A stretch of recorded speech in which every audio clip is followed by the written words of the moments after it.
Times of ANP ನ್ಯೂಸ್ಗೆ ಸ್ವಾಗತ. ನಾನು ನಿಮ್ಮ ಸುಪ್ರಭಾ ಸತೀಶ್.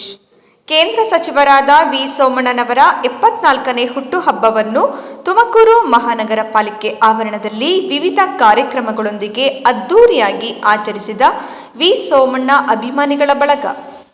ಕೇಂದ್ರ ಸಚಿವರಾದ ಶ್ರೀ ವಿ ಸೋಮಣ್ಣನವರ 74ನೇ ಹುಟ್ಟುಹಬ್ಬದ ಅಂಗವಾಗಿ ವಿ ಸೋಮಣ್ಣ ಅಭಿಮಾನಿ ಬಳಗದ ಎಸ್ ರಾಮಚಂದ್ರರಾವ್ ಹಾಗೂ ಜಿಮ್ ನಟರಾಜುರವರು ರಕ್ತದಾನ ಮಾಡಿದರು. ವಿ ಸೋಮಣ್ಣನವರ ಜನ್ಮದಿನದ ಪ್ರಯುಕ್ತ ವಿ ಸೋಮಣ್ಣ ಅಭಿಮಾನಿ ಬಳಗ ಮತ್ತು ವಿವಿಧ ಕನ್ನಡಪರ ಸಂಘಟನೆಗಳು ಹಾಗೂ ಶ್ರೀ ಸಿದ್ಧಗಂಗಾ ಆಸ್ಪತ್ರೆಯ ಸಹಯೋಗದಲ್ಲಿ ಉಚಿತ ಆರೋಗ್ಯ ತಪಾಸಣೆ ಕಾರ್ಯಕ್ರಮವನ್ನು ನೆರವೇರಿಸಲಾಯಿತು. ಕೊಪ್ಪಲ್ ನಾಗರಾಜುರವರಿಂದ ನಗರ ಪಾಲಿಕೆಯ 12 ಜನ ಎಸ್ಎಲ್ಸಿ ಮತ್ತು ಪಿಯುಸಿಯಲ್ಲಿ ಅತಿ ಹೆಚ್ಚು ಅಂಕ ಪಡೆದು ಓದುತ್ತಿರುವ ಪೌರ ಕಾರ್ಮಿಕ ಮಕ್ಕಳಿಗೆ ಶೈಕ್ಷಣಿಕ ಪ್ರೋತ್ಸಾಹ ಧನವನ್ನು ನೀಡಲಾಯಿತು. ಈ ಸಂದರ್ಭದಲ್ಲಿ ದಿವ್ಯ ಸಾನ್ನಿಧ್ಯವನ್ನು ಬೆಳ್ಳವೆಯ ಶ್ರೀ ಕಾರದೇವೇಶ್ವರ ಮಠದ ಶ್ರೀಕಾರದ ವೀರಬಸವ ಸ್ವಾಮೀಜಿ ವಹಿಸಿದ್ದರು.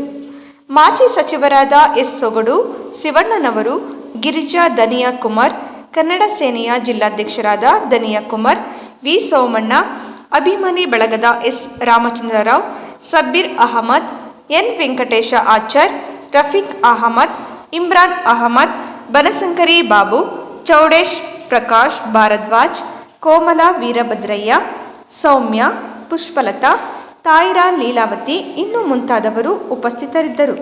ವರದಿ ಎಎನ್ಪಿ ತುಮಕೂರು.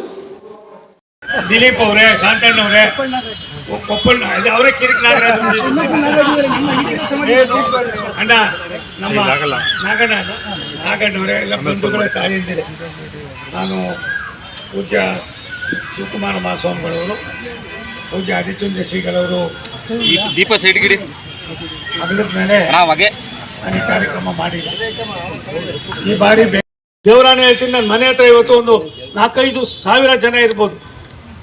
ರಾತ್ರಿಯಿಂದ ಮಹದೇಶನ ಬೆಟ್ಟಕ್ಕೆ ಹೋಗ್ಬೇಕಾದ್ರೆ ಅಲ್ಲಿ ಅಧಿಕಾರಿಗಳು ಹೇಳ್ತಾ ಇದ್ರು, ಅದು ಯಾಕೆ ಬರ್ತಾರೆ, ನೀವು ಬರ್ತೀರಾ ಅಂದರೆ ಏನಿದು ಅಂತ ಅಂದರು. ಇದು ನಂದಲ್ಲಪ್ಪ, ಮಾದಪ್ಪಂದು ಅಂತ ಅಂದರು. ಇನ್ನೂ ನಿಮ್ಗೆ ಹೇಳ್ತೀನಿ, ಯಾವುದು ನಂದಲ್ಲ. ನೀವು ಕೊಟ್ಟಿರ್ತಕ್ಕಂಥ ಒಂದು ದೊಡ್ಡ ಜವಾಬ್ದಾರಿ. ಒಂದಷ್ಟು ಒಳ್ಳೆ ಕೆಲಸ ಮಾಡೋಣ, ಅಭಿವೃದ್ಧಿ ಕಡೆ ಗಮನ ಹರಿಸೋಣ. ಬೇಸರಿಕೆ ಮಾಡ್ಕೋಬೇಡಿ. ಲೋಕಸಭಾ ಸದಸ್ಯ ಆದರೆ ಅವ್ರಿಗೆ ಭಾರಿ ಲಿಮಿಟೇಷನ್, ಕಣ್ಣಿಗೆ ಕಾಣ್ತಾ ಇರಲಿಲ್ಲ. 5 ವರ್ಷಕ್ಕೋ 3 ವರ್ಷಕ್ಕೋ ಎಲ್ಲ ಒಂದು ಕಡೆ ಬಂದು ನಂದು ಇದು ನಾನು ಹಂಗಿಲ್ಲ. ನಾನು ಪಂಚಾಯತಿ ಮೆಂಬರು ಆಯ್ತೀನಿ, ಕಾರ್ಪೊರೇಟ್ರು ಆಯ್ತೀನಿ, ತಾಲೂಕು ಪಂಚಾಯತಿನೂ ಆಯ್ತೀನಿ, ಜಿಲ್ಲಾ ಪಂಚಾಯತಿ ಆಯ್ತೀನಿ, ನಿಮ್ಮ ಜೊತೇಲಿ ಇರ್ತೀನಿ. ಒಂದು ಕಾರ್ಯಕರ್ತರು ಆಯ್ತೀನಿ, ಶಿವಣ್ಣವ್ರ ಕಾಲಕ್ಕೂ ಬೇಕಾದ್ರೆ ಬಿಡ್ತೀನಿ. ಸ್ವಲ್ಪ ದಯಮಾಡಿ ನೀವೆಲ್ಲ ಮಾಡಬೇಕಾಗಿರೋದು ಸ್ವಾಮೀಜಿ. ಒಳ್ಳೆ ಕೆಲಸಗಳಿಗೆ ಆದ್ಯತೆ ಮಾಡಿ, ಸಣ್ಣ ಪುಟ್ಟದ್ದು ಬಗೆಯೋಣ.